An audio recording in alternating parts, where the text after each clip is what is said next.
Olá, pessoal, tudo bem? Sou eu, professora Milena, professora de Biologia, que vou comentar aqui para vocês a prova do Enem, gente, 2021, da primeira aplicação, certo? E logo de cara aqui temos uma questãozinha, ó, só pelas alternativas aqui, pelos itens, já dá para a gente saber que trata de genética, né? Então, vamos ver o que é que o texto está pedindo para a gente. O texto diz o seguinte, ó, a deficiência de lipase ácida lisossômica, é uma doença hereditária associada a um gene do cromossomo 10. Vou marcar aqui, porque eu quero fazer um comentário, né, em particular, desse cromossomo. Não necessariamente do cromossomo 10, mas dos cromossomos chamados autossomos, tá? Vou deixar aqui marcadinho. Os pais dos pacientes podem não saber que são portadores dos genes da doença até o nascimento do primeiro filho afetado. Vejam, temos dois termos aqui para serem trabalhados: portador e afetado. Quando ambos os progenitores são portadores, existe, vejam só, uma chance em 4 de que seu bebê possa nascer com essa doença. Aí, ele está perguntando para a gente qual é o caráter dessa doença. Vamos lá? Trabalhar aqui alguns conceitos antes da gente marcar logo o gabarito, né? Pessoal, cromossomo 10. Vocês sabem, né, que na espécie humana, o número normal de cromossomos é igual a quanto? Igual a 46. Então, o ser humano normal, certo? Ele é o quê? Ele é um ser diploide, tudo bem? Ou seja, suas células, né, apresentam cromossomos homólogos aos pares igual a 46. Então, uma célula diploide no nosso corpo tem 46 cromossomos, tá? Uma célula haploide teria exatamente quanto? 23 cromossomos, metade. Quais são as células haploides do nosso corpo, minha gente? Os gametas, né? As células reprodutoras. Tirando os gametas, as demais células, que seriam quem? As células somáticas, elas são diploides. O que são células somáticas, Mi? Gente, são as células do tecido epitelial, do tecido muscular, do tecido nervoso, do tecido conjuntivo. Aí vejam só, desses 46 cromossomos, 44 são chamados de quê? Autossomos. Quem são os autossomos, minha gente? São os cromossomos não sexuais. Então, toda vez que a gente fala, né, em genética de uma característica de herança autossômica, eu estou falando exatamente o quê? Eu estou falando que esse gene está localizado em um cromossomo não sexual. Beleza? E os outros dois cromossomos, né, para poder somar os 46, eles são chamados de heterossomos ou alossomos e são justamente quem? Os nossos cromossomos sexuais, o X e o Y. Tudo certo? Beleza? Lembrar que desses 23 cromossomos que existem nos gametas, 22 serão autossomos e 1 será heterossomo, certo? Ou o X ou o Y. Tudo bem aí? Então, a primeira informação aqui já foi trabalhada. Vamos mais para frente. Os pais dos pacientes podem não saber que são portadores dos genes. Gente, quando ele fala portador, significa dizer o quê? Vamos mudar aqui o pincelzinho? Olha só, em genética, o indivíduo portador significa dizer o quê? Vamos lá.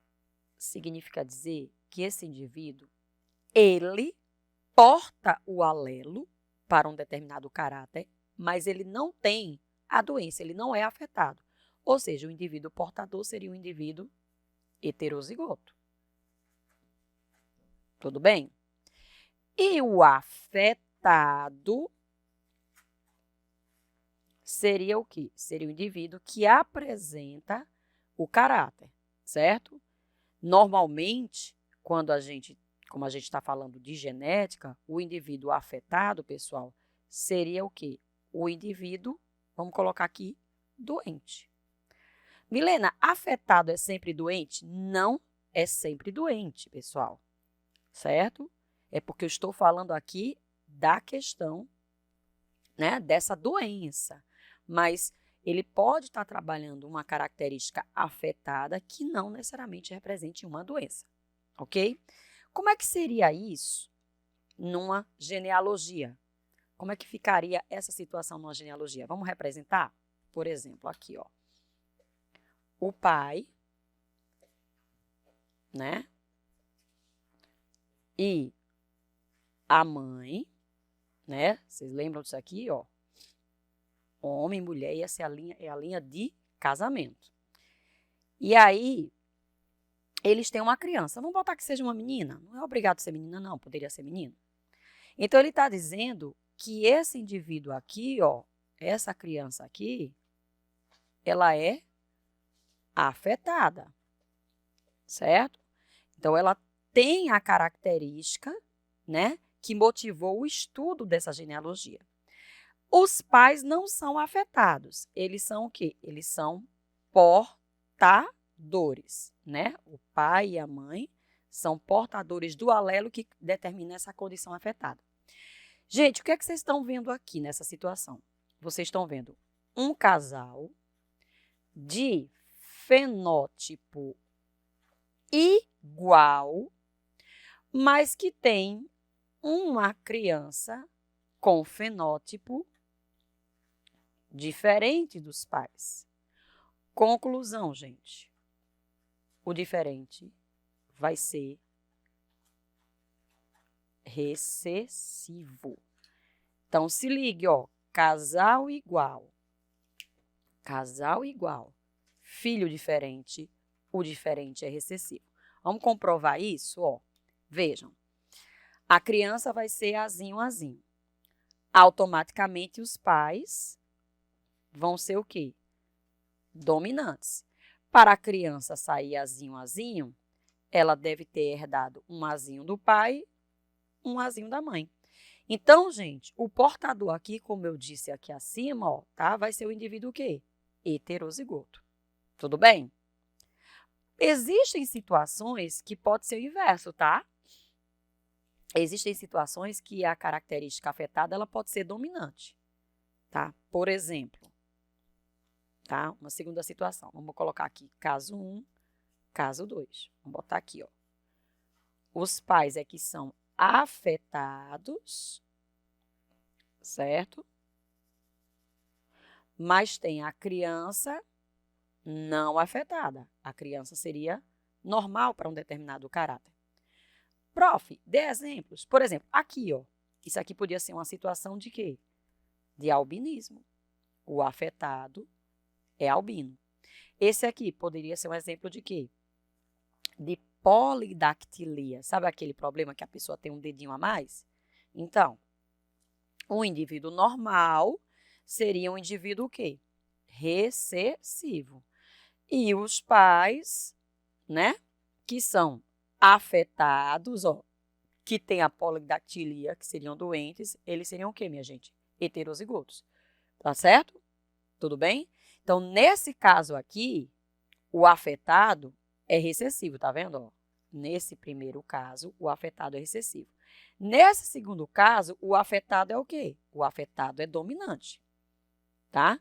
Então, existem situações em que o afetado é recessivo e existem situações que o afetado é dominante. Então, você tem que analisar a genealogia. Perfeito? Vamos lá. Mi, e essa dica serve para essa situação? Serve também. Veja, casal igual, filho diferente. O diferente vai ser o quê? Recessivo. Então, o que vale para aqui, vale também para cá, certo? Essa dica serve para os dois. Ok? Então, vamos lá. O que foi que ele disse? Ó, que ambos os portadores, ambos os pacientes, né, ambos os pais, eles são portadores do gene, mas eles não sabem, só vão saber quando nascer a primeira criança afetada. Essa situação aqui, ó, que vocês estão vendo, tá? Quando ambos os progenitores são portadores, existe uma chance em 4. Por que uma chance em 4? Vamos fazer esse cruzamento? Azão, azinho com azão, azinho. Primeiro de um com o primeiro do outro vai dar o quê? Azão, azão. Primeiro gameta de um com o segundo gameta do outro, azão, azinho. Aí vem esse segundo com o primeiro do outro, azão, azinho. É o segundo com o segundo, azinho, azinho. Então, vai ser o quê? 1/4 de chance de o indivíduo sair o quê, gente? Afetado. E 3/4 de chance para eles não serem afetados pela doença, ou seja, serem normais, tá certo? Então, quando ele diz uma chance em 4, é esta situação aqui. Bom, então essa é uma doença de caráter o quê? Gente, está mais que demonstrado e comprovado que ela é uma característica recessiva. Quando é que ela seria dominante? Ela seria dominante nessa situação 2 dessa genealogia que eu acabei de mostrar. Ô, prof, e o que é codominante? Gente, codominante é quando você tem uma relação entre 2 alelos, tá? Onde esses 2 alelos se manifestam no heterozigoto. Vocês lembram daquele exemplo da planta maravilha? Que tem a plantinha de flor vermelha, tem a plantinha de flor branca, e quando o vermelho com o branco se cruzam, geram o quê? Um indivíduo rosa, tá?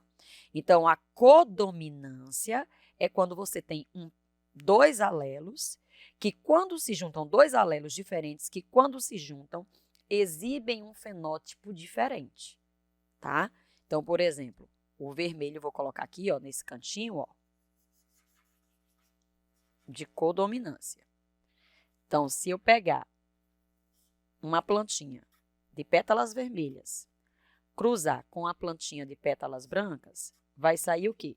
Nem sai vermelho, nem sai branco, vai sair rosa. V e B, os 2 alelos, quando juntos no heterozigoto, eles se manifestam. O que é poligênico? É um tipo de herança, né? Que são vários genes interagindo para determinar uma característica só. Não foi o que foi citado aqui. Aqui é uma primeira lei de Mendel, tá, pessoal? Polialélico, quando você tem um gene que sofre várias mutações distintas e dá origem a uma série de vários alelos. Por exemplo, aqui eu tenho um cromossomo com um gene, né? Um pedacinho de DNA, vou chamar de A1. Aí, esse gene A1 sofre uma mutação e forma A2. Tudo bem? A1 e A2, né? São alelos para uma característica, tá? Isso não é polialelia, gente. Passa a ser polialelia quando, para esse loco gênico, eu vou ter o quê? No mínimo, 3 alelos diferentes. Por exemplo, vamos supor que A1 determina a cor vermelha, A2 determina a cor amarela e A3 determina a cor azul, né, das penas de uma certa ave. Então, esses 3 alelos são que formas alternativas de um gene que determina a cor das penas da ave, certo? Também não se enquadra nesta situação, ok? Beleza? Espero que vocês tenham entendido toda essa explanação, certo? E como já está assinalado aqui, gabarito letra A.